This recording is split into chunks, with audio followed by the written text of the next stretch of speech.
بسم اللہ والحمد للہ والصلاة والسلام علی رسول اللہ۔ حضور علیہ السلام نے ارشاد فرمایا، اغتنم خمسا قبل خمسن، پانچ چیزوں کے آنے سے پہلے غنیمت سمجھ لو۔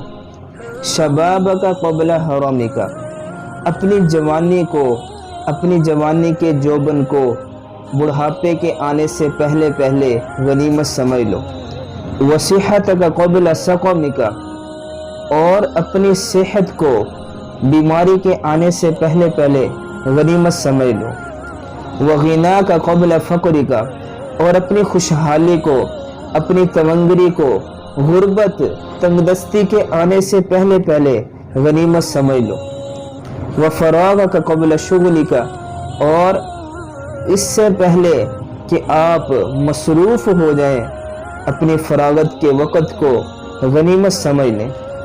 وحیاتک قبل موتک، اور اپنی زندگی کو اپنی موت کے آنے سے پہلے غنیمت سمجھ لیں۔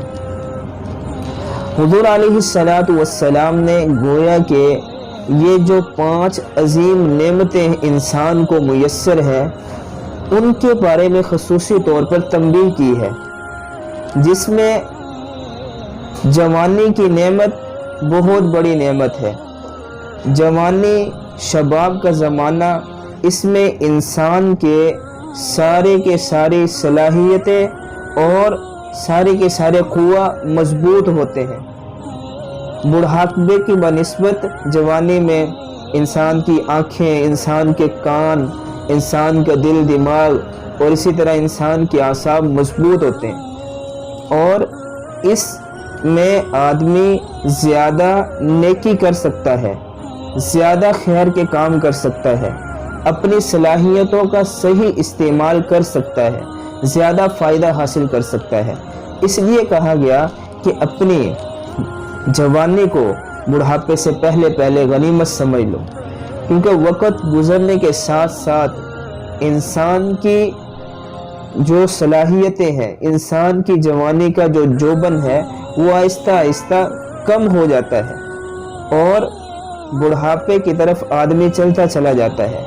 پھر بڑھاپے میں ان نیکیوں کا کرنا، ان خیر کے کاموں کی طرف پہنچنا مشکل ہے جن خیر کے کاموں میں جوانی میں آسانی کے ساتھ پہنچا جا سکتا ہے، بلکہ کم وقت میں زیادہ نیکیاں کی جا سکتی ہیں جوانی کی وجہ سے۔ اور اسی طرح دوسرا فرمایا کہ جو بیماری آپ کو آ سکتی ہے اس سے پہلے آپ کی جو صحت ہے، آپ کو جو عافیت ملی ہے، آپ صحیح سلامت ہیں، اس کو آپ نعمت سمجھیے اور اس سے فائدہ اٹھا لیں۔ جوانی کی نعمت کے بعد دوسری نعمت صحت کی نعمت ہے۔ کتنے لوگ ہیں ہسپتالوں کے اندر ہیں، یا پہلے تندرست تھے، صحت مند تھے، لیکن اچانک بیماری نے آ گھیرا، اچانک کوئی ان کے ساتھ حادثہ ہوا، اپاہج ہو گئے، کوئی بھی مسئلہ ہو گیا، تو اب وہ ان کی صلاحیتیں کم ہو گئیں، وہ عام زندگی سے تھوڑا علیحدہ ہو گئے۔ تو جو صحت ہے یہ بھی بہت بڑی نعمت ہے۔ اس صحت کی بنیاد پر ہم بہت سے اپنی زندگی میں اچھے اور بہتر کام کر سکتے ہیں جو کہ بیماری میں ہم نہیں کر سکتے۔ بیمار سے پوچھئے، بیمار جس کے جسم کے کسی حصے میں کوئی درد ہے یا پھر کسی بیماری نے اس کو گھیرا ہوا ہے، اس کی سب سے بڑی خواہش یہی ہوگی کہ اسے صحت مل جائے۔ اس کو مال اچھا نہیں لگتا، دولت اچھی نہیں لگتی، آسائشیں اچھی نہیں لگتی، دنیا کی باقی چیزیں اچھی نہیں لگتی، اسے صرف تمنا ہے تو صرف یہ کہ میرے جسم کے فلاں حصے میں جو درد ہے وہ ختم ہو جائے، یا میں بیمار ہوں تو مجھے صحت مل جائے۔ تو یہ صحت بہت بڑی نعمت ہے۔ اسی طرح ہمارے پیارے آقا صلی اللہ علیہ وسلم نے فرمایا تیسرا کہ آپ کے پاس خوشحالی ہے، آپ کے پاس نان نفقہ موجود ہے، پیسے موجود ہیں، اسباب موجود ہیں، تو ان اسباب کو، اس خوشحالی کو اپنی تنگدستی کے آنے سے پہلے پہلے غنیمت سمجھو، کیونکہ جب یہ وسائل نہیں ہوں گے، یہ چیزیں نہیں ہوں گے، اللہ کی نعمتیں نہیں ہوں گی، تو پھر آدمی پریشان ہوتا ہے، تنگدست ہوتا ہے، مفلس ہوتا ہے، اور اس کا ہر وقت فکر وہ اس تنگدستی کو ختم کرنا ہوتا ہے، پھر وہ کافی نیکی اور خیر کے کاموں کو نہیں پہنچ سکتا۔ تو اس لیے فرمایا کہ جو اللہ نے تمہیں خوشحالی دی ہے، اللہ نے تمہیں اسباب و وسائل دیے ہیں، ان میں اللہ کو راضی کر لو، ان میں نیکی کے کام کر لو، اور اس وقت کو تنگدستی سے پہلے پہلے استعمال کر لو، اپنی صلاحیتوں کو استعمال کر لو۔ اور اسی طرح فرمایا کہ تمہارے پاس جو فارغ وقت ہے، وقت کی دولت تمہیں ملی ہوئی ہے، آسانی تمہیں میسر ہے، تو اس وقت کو غنیمت سمجھو، اس سے پہلے کہ تمہارے اوپر کوئی مصروفیت آ جائے، اس سے پہلے کہ تمہیں زندگی کے خدا نخواستہ کسی حادثے میں مشغول ہونا پڑ جائے، کسی اور چیز میں مشغول ہونا پڑ جائے۔ تو یہ جو وقت کی نعمت ہے، اس کی قدر کر لو۔ اور دنیا کی جو قومیں عروج پر ہیں، جو قومیں ترقی کی دوڑ میں آگے ہیں، ان کا سب سے بنیادی عنصر یہی ہے کہ وہ وقت کی قدر کرتے ہیں۔ ان قوموں کے نوجوانوں نے بھی وقت کی قدر کی ہے، اور اسی طرح سب نے وقت کی قدر کی ہے۔ اور وقت ایسی دولت ہے، یہ غریب کو بھی برابر میسر ہے، امیر کو بھی برابر میسر ہے، بڑے آدمی کو بھی برابر میسر ہے، اور اسی طرح چھوٹے آدمی کو بھی وقت کی نعمت برابر میسر ہے۔ اس میں کوئی تمیز نہیں ہے، کوئی فرق نہیں ہے کہ وقت کی دولت کسی کو کم ملی ہو یا کسی کو زیادہ ملی ہو، بلکہ سب کو برابر یہ دولت ملی ہے۔ اب اس وقت کا صحیح استعمال یہ ضروری ہے، اور پھر وقت کے ساتھ ساتھ اگر جوانی کے اندر وقت کا صحیح استعمال کیا جائے تو اس میں زیادہ ترقی کے مواقع ہوتے ہیں۔ ہمارے نوجوان وہ وقت کو ضائع کیسے کر لیتے ہیں؟ انٹرنیٹ پہ، گیمز پہ، اور اسی طرح فضول ادھر بیٹھ گئے ادھر بیٹھ گئے، خوش گپیوں میں دوستوں کے ساتھ، زندگی بغیر مقصد کے، صلاحیتیں بغیر مقصد کے، وقت بغیر مقصد کے گزر رہا ہے۔ تو ایسی قومیں، ایسے لوگ زندگی کے ہر میدان میں پیچھے رہ جاتے ہیں، صلاحیتیں ضائع ہو جاتی ہیں۔ تو اس لیے کہا کہ یہ جو وقت ملا ہے، یہ وقت استعمال ہو ہی جانا ہے۔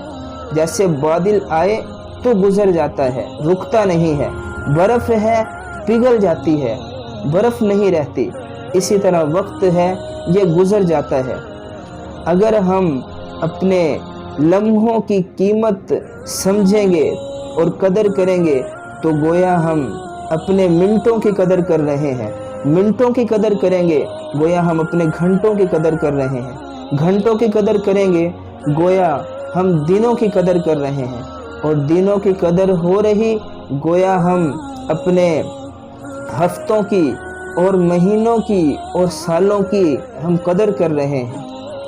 تو وقت کا صحیح استعمال یہ انسان کو ترقی کی طرف لے کر جائے گا، قوموں کو ترقی کی طرف لے کر جائے گا، اور اگر وقت ضائع ہوگا تو پھر قوموں پر زوال آئے گا، قومیں پیچھے رہ جاتی ہیں، قوموں کی صلاحیتیں، اسباب، وسائل یہ سارے ضائع ہوتے ہیں۔ اس لیے آپ صلی اللہ علیہ وسلم نے فرما دیا کہ 5 چیزوں میں ایک چیز وقت ہے جس کی قدر کر لی جائے، اس سے پہلے کہ کوئی مشغولی کی چیز آ جائے کہ آدمی کے پاس پھر وقت ہی نہ ہو۔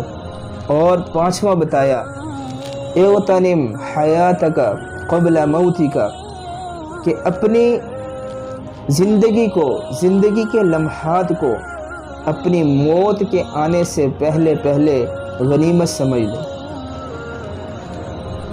مسئلہ یہ ہے کہ موت کا کوئی بھی انکار کرنے والا نہیں ہے۔ دنیا کے کسی مذہب سے تعلق رکھتا ہو، کسی نظریہ سے تعلق رکھتا ہو، کسی بھی اسکول آف تھاٹ سے تعلق رکھتا ہو، کسی بھی قوم سے ہو، ہر شخص موت کا ضرور اقرار کرتا ہے کہ موت آنے والی چیز ہے، اور سب سے بڑی بات یہ ہے کہ موت کا کوئی وقت مقرر نہیں ہے۔ 5 منٹ کے بعد آئے گی، 5 دن کے بعد آئے گی، ابھی ایک لمحے کے اندر آ جائے گی، کب آ جائے گی کوئی پتہ نہیں ہے۔ اور کہتے ہیں کہ موت سے کس کو رستگاری ہے، آج وہ کل ہماری باری ہے۔